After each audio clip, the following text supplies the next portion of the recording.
Well, hello everyone. Welcome back to my shop.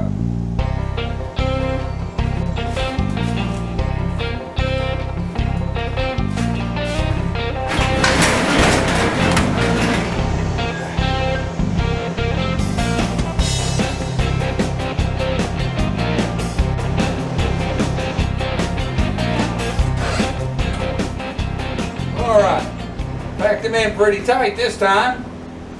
Let me see, it's been a couple days, maybe a week or so before I've started this thing. So I don't know if it's going to start right up, but we're going to try to. I'm going to give it 3 kicks, turn the ignition on, fire it up.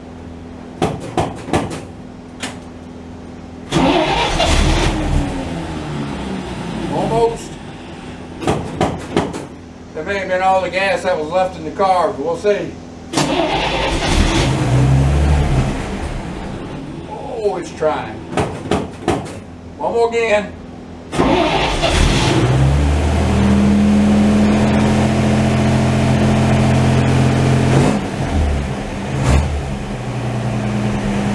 3 times the charge.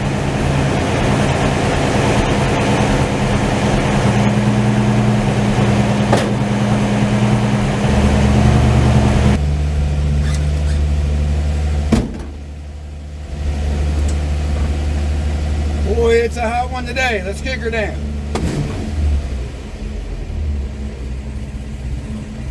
There you go. I like it around 600 RPM. All right. We're pulling out.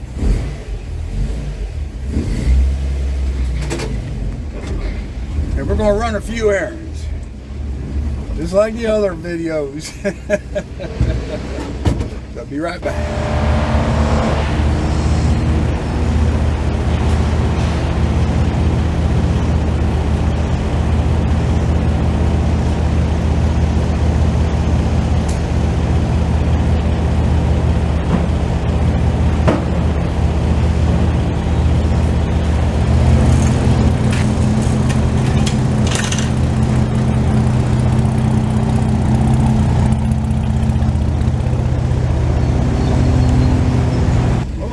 Welcome aboard. We're going to, this is if you're new to my channel, which the majority of you are that watch these, this is a 49 Chevrolet truck with a 54 235 engine in it. It's been slightly modified and runs pretty good. I think I've got well, let me see, maybe close to 10,000 miles now on the engine since I put it in. So I just wanted to kind of bring you up on it a little bit. And it's a former farm truck. And so it still bears all the scars. I haven't really done anything to the body at all, just knocked some big dents out. But what I've spent most of my efforts on is to make it mechanically sound, and I'm not afraid to take it out anywhere now. It's pretty dependable. It just doesn't look as good as it runs. But anyway, it's also a working truck. Sometimes when I take him out, I run some errands, and that's what we're fixing to do now. So stay tuned. We'll take us a little cruise and do a little yapping along the way.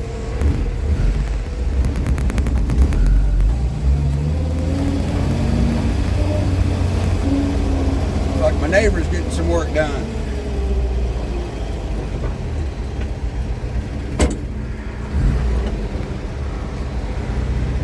It is already hot.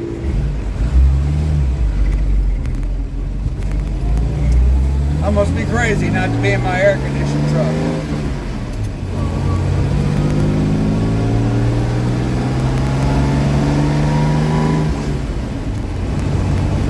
Watched my previous video, you may be aware that I checked the gear oil level in my transmission and rear end, and well, the truck's rear end, and I don't think I got the gear lube in mine, but it might not be a bad idea anyway. But anyway, transmission was full, didn't need anything, and the rear, the truck's rear end needed about a pint.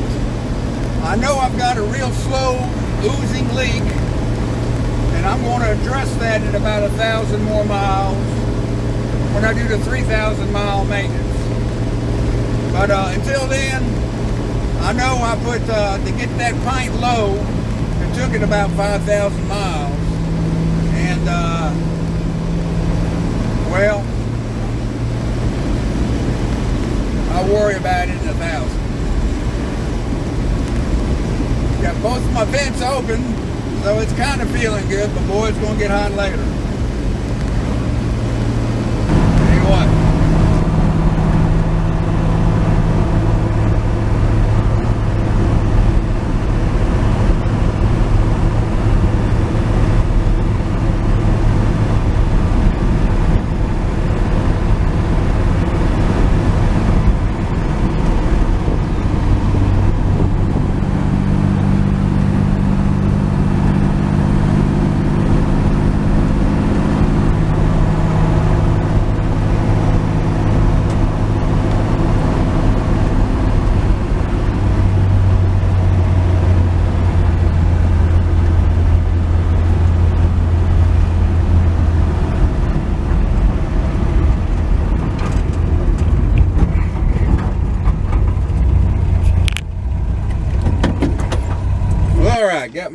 Got my errands done.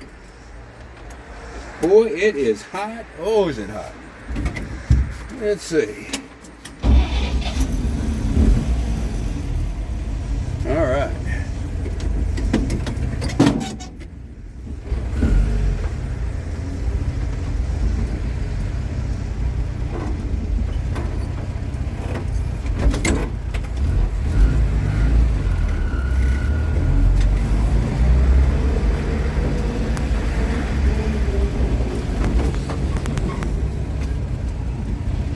A lot of traffic today.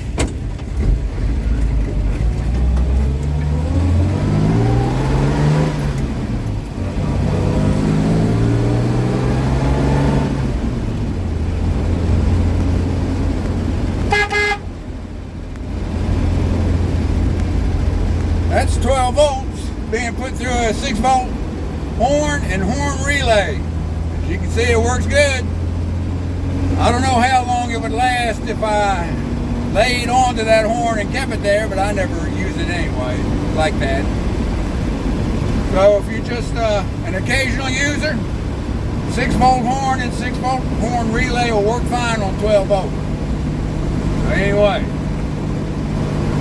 the hell y'all doing? I must be out of my mind. It's 80 degrees.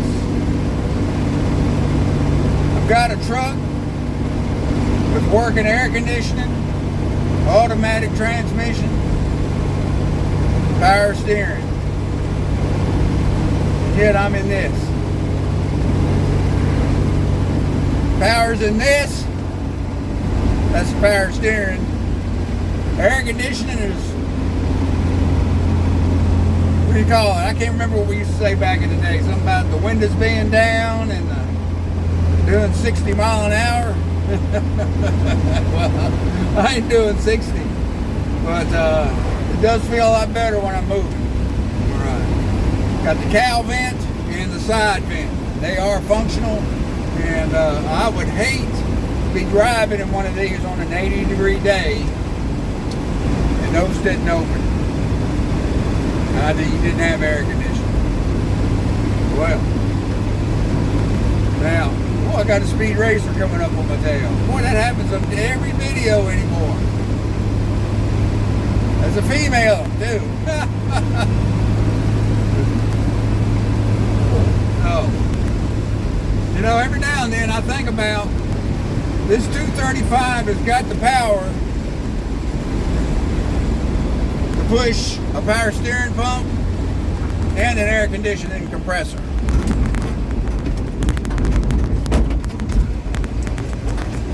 So I think about that quite a bit.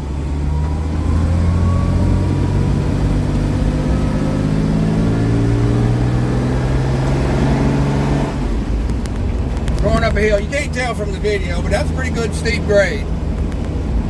I think about it, but I also think that I like to keep this thing as close to stock as possible. Now, for all you people that's watching this for a video for the first time, I'm the second operational owner of this truck. And I knew the original owner. I knew the gentleman that bought this brand new. But I didn't know about this truck till about close to 15 years ago.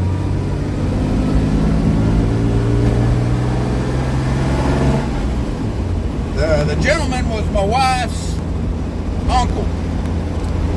And he was married to my wife's mother's sister. You know, that can get confusing sometimes. But anyway, he drove, it was their farm truck. And they drove, the last that I know of it was that they parked it in 1969 for reasons unknown. And stayed that way till I bought it. Now when he passed away, they titled it to his great-granddaughter. I'm not sure why, because she had no interest in it at all.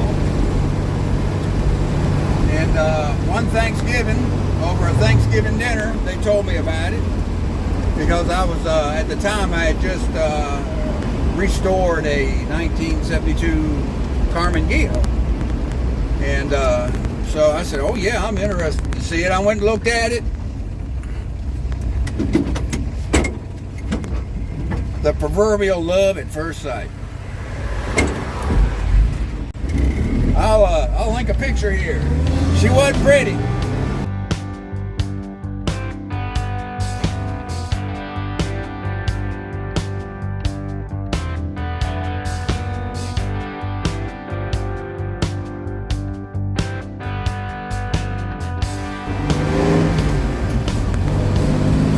Matter of fact,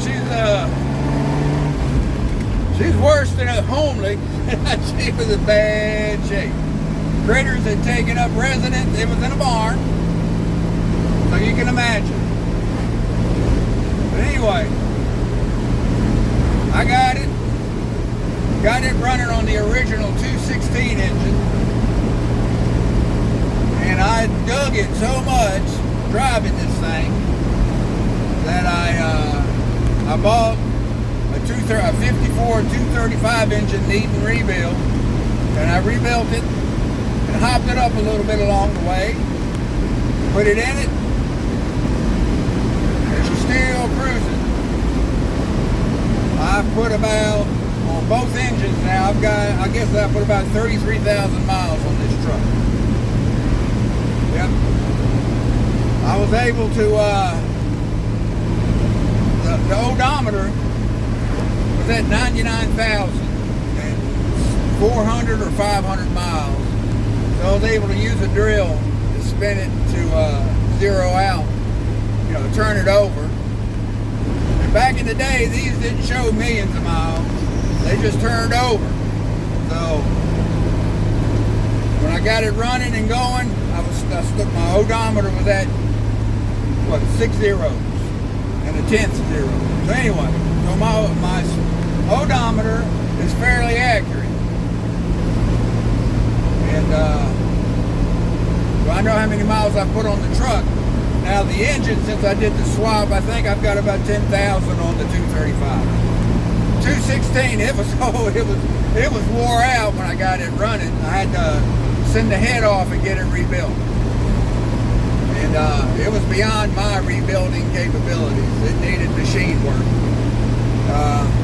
Valve seats, the whole nine, guides. So, but it had blow by so bad that every time I drove the truck, I smelled like I just got off a 8-hour shift at an oil refinery. Anyway, you'll also notice I am not holding my pinky out like this as I sip my lifer juice. That's because this is straight coffee. This is not Any mocha. I've been known to drink some mocha latte whilst I cruise, but this is just straight coffee. In some former videos I've done, I've shown, I talked about how I got a Keurig coffee maker for Christmas. The kids got me. I dig it. Man, it's great. Problem is though, once you find a good brand of coffee you like, when you find out, they're pretty proud of it because they know it's good. Okay, and I got to where I liked. Now this is no sponsor. I'm not paid to push this at all. I guess I'm just bringing it up. And I think I've mentioned it before. Maybe they ought to sponsor me. But anyway.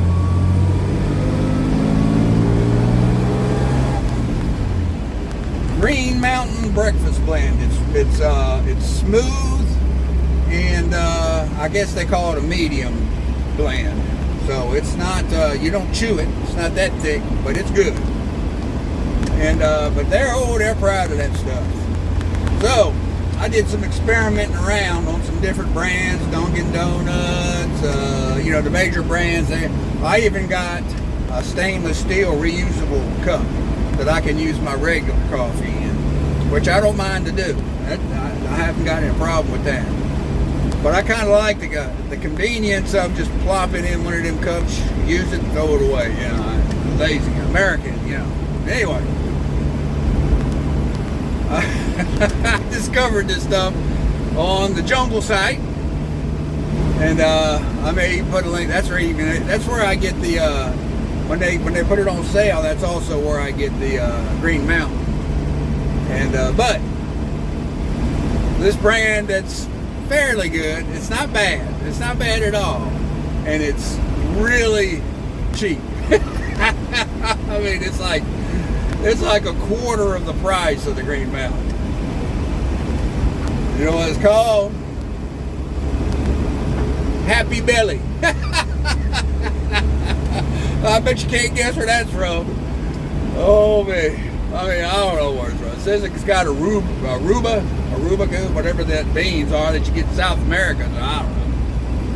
Maybe it's a Chinese company that's down in South America some daggone where. Colombia maybe. I don't know. But it's not bad, and it's really cheap. You talk about your coffee. They say the most expensive highbrow coffee you can get, I'm talking about it's extremely expensive, it's a Colombian brand of coffee that apparently the jaguars or some kind of wildcats down in South America, they'll eat it. Okay? And what somebody has discovered, I don't know how in the world they discovered it, but they get its scat. You know what scat is, right?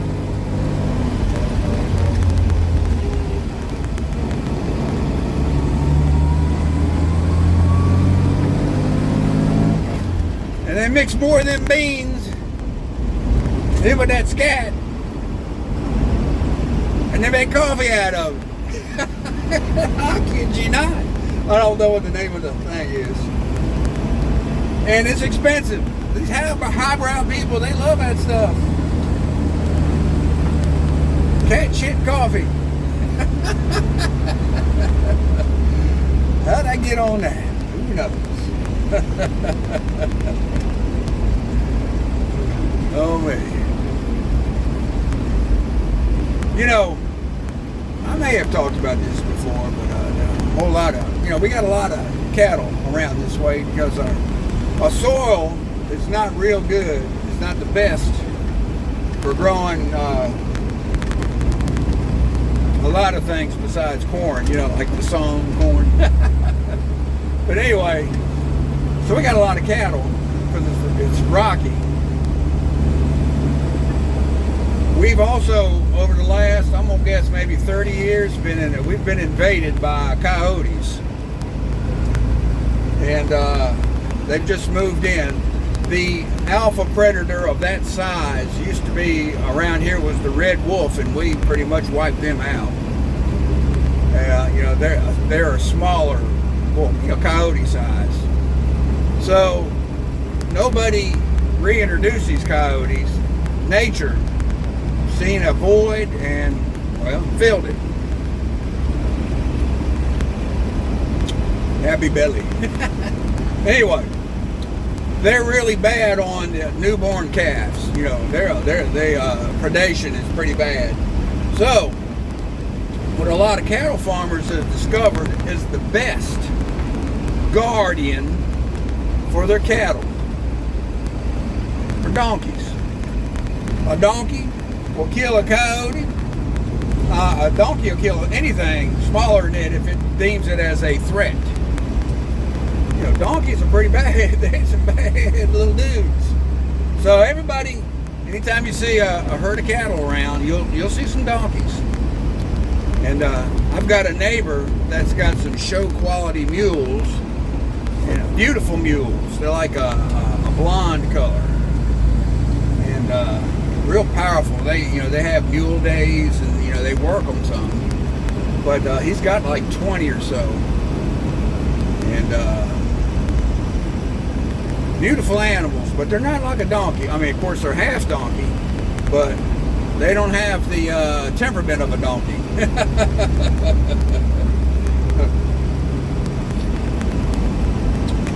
A donkey's bad.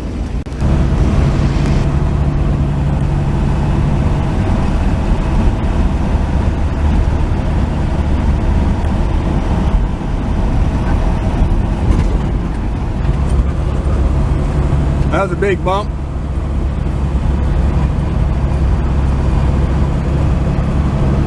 I like this part of the cruise because it's mainly shaded.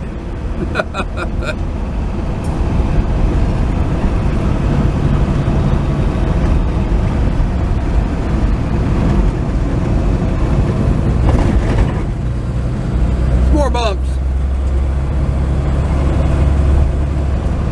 I don't have any sound insulation in this truck, so everything amplifies, but that's fine.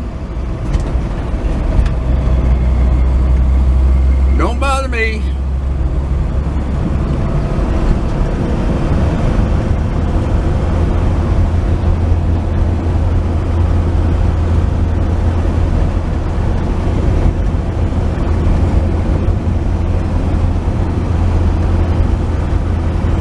You know, when I'm seriously thinking about going to manual chokes on these twin carburetors I've got on this engine. Presently, these carburetors are off a 70s model Ford Pinto and our Ford Escape engines. Of course, they'd only put one on them. And their Motorcraft 740s is the Motorcraft part number, but the main number, if you looked it up, would be a Carter Weber 3232. Now, they're getting harder to find. You can find the 3234 more common now, which is just a bigger secondary, and it would work fine. But these are 3232s, so the primary and secondary is the same shape, same size, I mean. And the chokes, these electric chokes, are not adjustable. In other words, they're the cap, the choke cap, is riveted to the carburetor body. You can drill them out and use self-tapping screws, of course, but the problem is there's also little plastic tangs that keeps you from being able to turn it.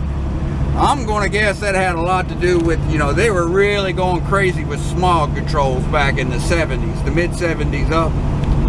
So that's probably has something to do with the smog. And the guy I bought the carburetors from had already removed the caps that kept you from being able to adjust the fuel air mixture at idle. So, but they wouldn't even allow you to do that back in the day. They just, that's just the way it was.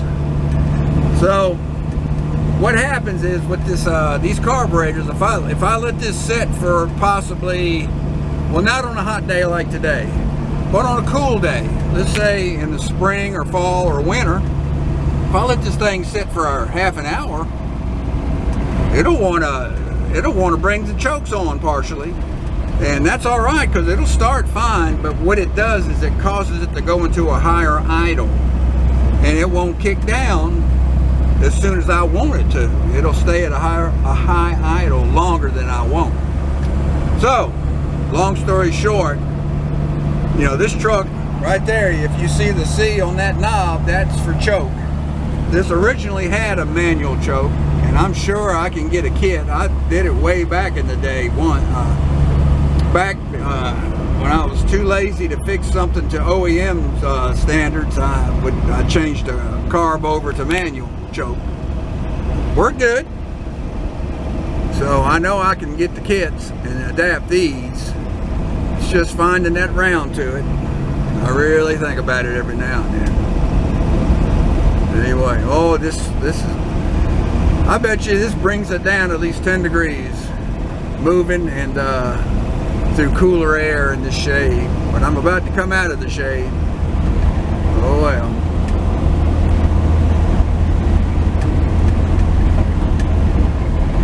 Got a big bump coming up. You hit it at speed, it'll pop your hood up. So anyway, when I get back to the homestead, I might drive back here and see how my corn stand's doing. It's the bad thing.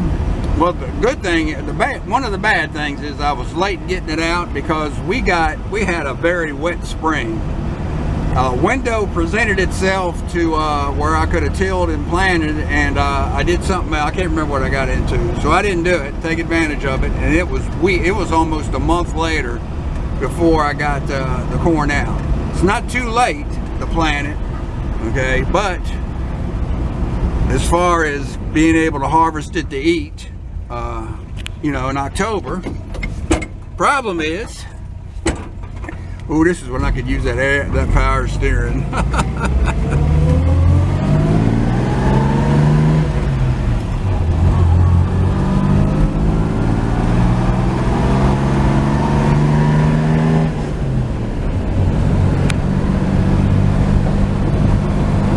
Anyway,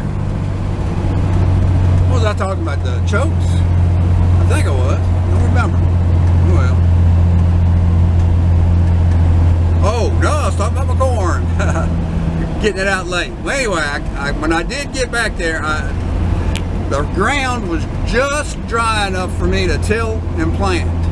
So I got my corn patch out, and it rained that night. That's a very good thing.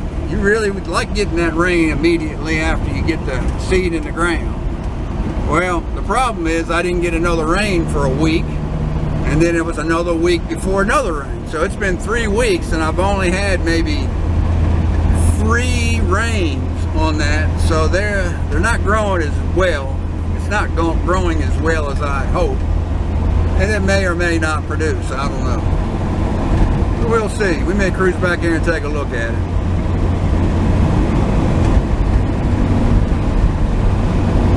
This is, after all, a farm truck. Its whole life, other than now, it's just a cruising truck.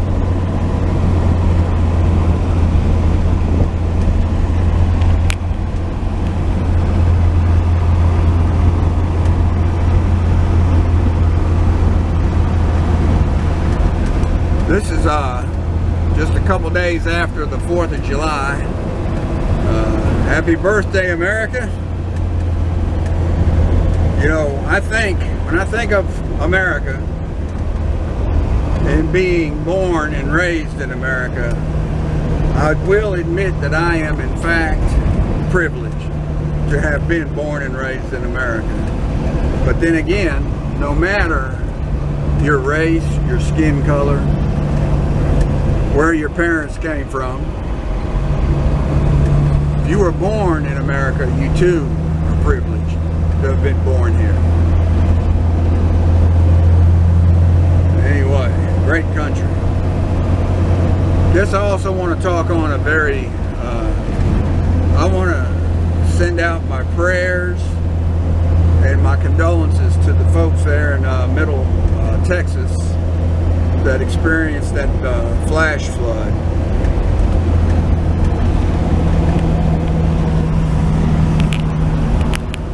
I've seen some videos of it, and oh man, it's like, I don't know, you know, we had some bad flooding here a year ago, but I don't know that I've ever seen such a massive amount of water running down what was once looked like a creek and turning it into a flowing, raging river in a matter of minutes, other than maybe a dam breaking or something. So most of the people were unprepared. They didn't even know what was coming. And I pray that all those innocent lives that were taken, that they're now up in heaven celebrating with Jesus. And I also hope and pray that all their loved ones and their friends that are left behind can find solace in that.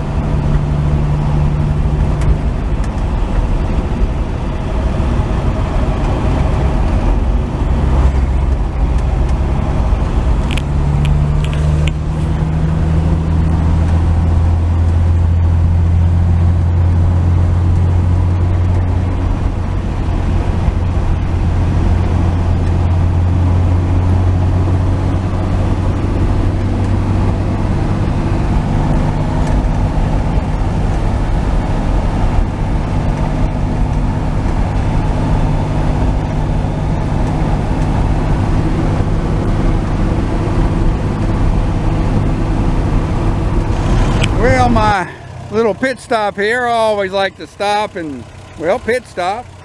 While I'm doing it, I'm just wanting to do a quick over since I hadn't drove her in a while. And everything's looking good. One thing I recommend you check if you're running a fuel pump like that with the glass bowl is sometimes they can, when that quart gasket wears some, they can get loose and then you're going to lose some gas. So I like to check that and make sure she's doing good. And that's a solid lifter engine. He's still sounding good. I may do a valve adjustment. I don't know. We'll see on this next service. I'll check the paperwork to see the manual, see if it's due then. But anyway, she's sounding good.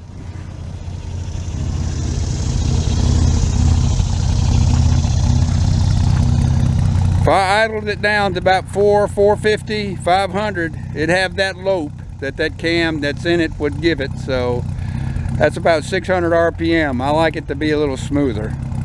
Anyway, you can make out the temperature gauge down there right here. Let's see, it's the temp's on the 0 of the 180.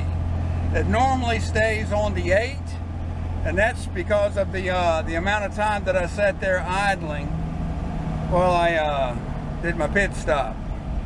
So it's we'll see how long it takes it to get back down. You know, now we got more air running through that radiator, and it's starting to drop down towards the 8 now. So anyway, and this is the original gauge and the original sender that at least since '69, and that's what I know for a fact. Now, if they didn't replace that gauge or sender prior to that would be a 1949 gauge. And it's fairly accurate. I've got an electronic thermometer gun that I can point at something and read temperature, and it's really accurate. And that's from 1949 mechanical gauge. All right. and it's getting close. It's creeping down to the 8. It'll be down on it no time flat. Now it's touching the 8. All right, she's cooling off.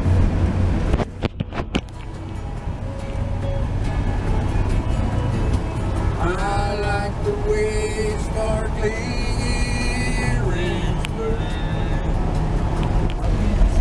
Let's head back here and see, check out the corn patch. Of course, now I'm not talking about this little old corn patch here in front of us. That's my walk-up corn patch and garden.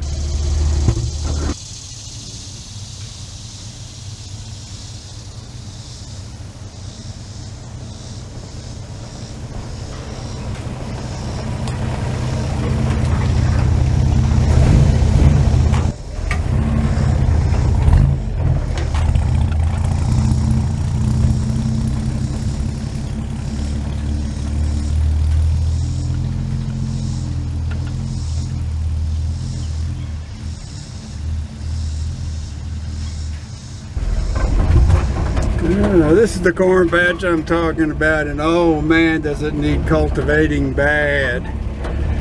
Oh me.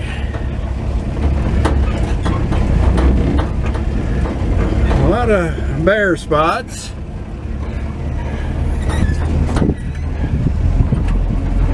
Oh me. See, my little Kubota can't cultivate when it gets that tall. Not with them little short wheels.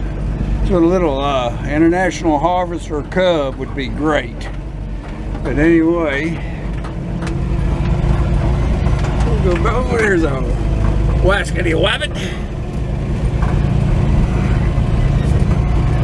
But anyway,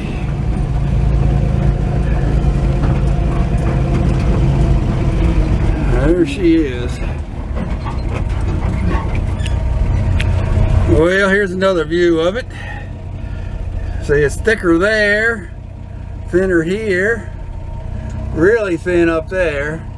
Probably where some bald spots there.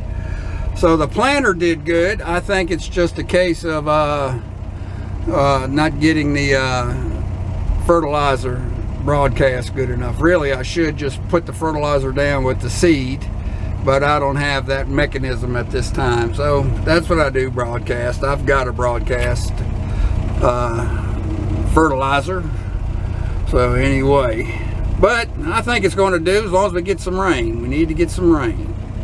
So, you ever notice that any plant that's valuable or produces a fruit, that if you cut the leaf off or the stem, cut it off at the stem, cut it off at ground level, you kill the plant. It won't come back. Conversely, take a weed. You take a weed down to the dirt level, it'll come back every time. It's amazing, isn't it? How useless weed can grow pretty much anywhere, but you've got to really tend to get a good fruit-bearing crop. Anyway, so, boy, it's hot, and I believe I'm gonna go find me some air conditioning. So, I hope everything's going good with you and yours. Everything's going great here. Can't complain. Won't do me no good to complain anyway. Just carry on and take care of that business. So have a good one, and I hope to see you around on the next one. See ya.